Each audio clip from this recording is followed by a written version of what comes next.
Nearly 2 million barrels of Russian diesel are stranded at sea because no one wants to buy them. Here's a summary of the article. As much as 1.9 million barrels of Russian diesel have been put into floating storage due to lack of buyers, according to Capella data cited by Bloomberg. A record number of Russian diesel cargoes were sailing last week without a destination, Bloomberg reported. A cargo of Russian oil is headed to West Africa, a region that produces crude and presumably has little use for Moscow's supplies. On Friday, a tanker named Theseus arrived in Ghana, carrying about 600,000 barrels of Russian crude, according to Bloomberg. The EU similarly banned Russian crude and imposed a price cap in December. The punitive measures are part of a series of sanctions from the West, after Russian President Vladimir Putin launched the war on Ukraine last February.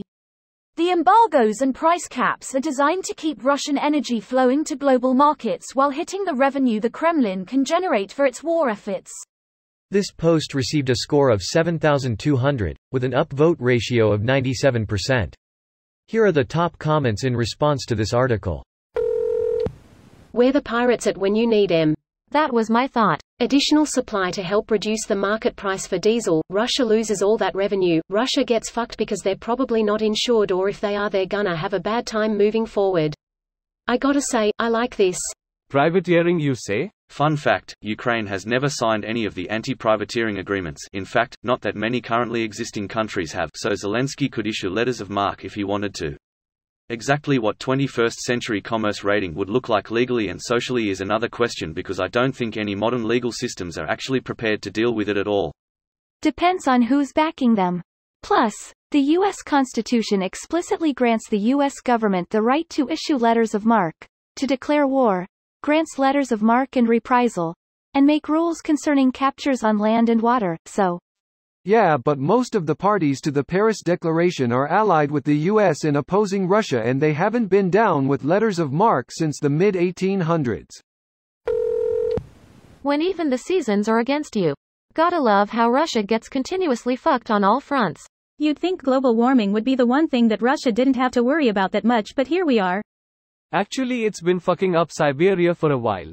Melting tundra displacing buildings, permafrost thawing and releasing methane, and those massive forest fires, for example. And they're still venting methane intentionally.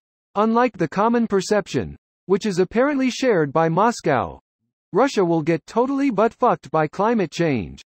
Ignorant Russians will be celebrating the opening of the Arctic all while the rest of their nation burns down every fire season. Russia has a continental climate, which means it's not very stable to begin with. They're just making it worse out of sheer stubborn stupidity.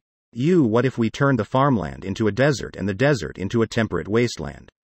But bro, we'll totally be able to grow crops on the now thawed mush known as permafrost. Step 1.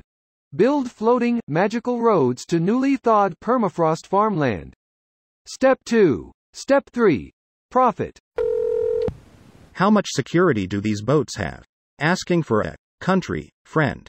Show up with a case of water and a couple dozen sandwiches and they will probably trade you the fuel. Make it vodka and you've got a deal. Vodka is water in Russia. Please don't dump in the ocean out of spite. This video was automatically created by Reddit to speech. The article and comments in this video were selected from Reddit according to their upvotes, and any paraphrasing was performed by smmry.com, without any human intervention.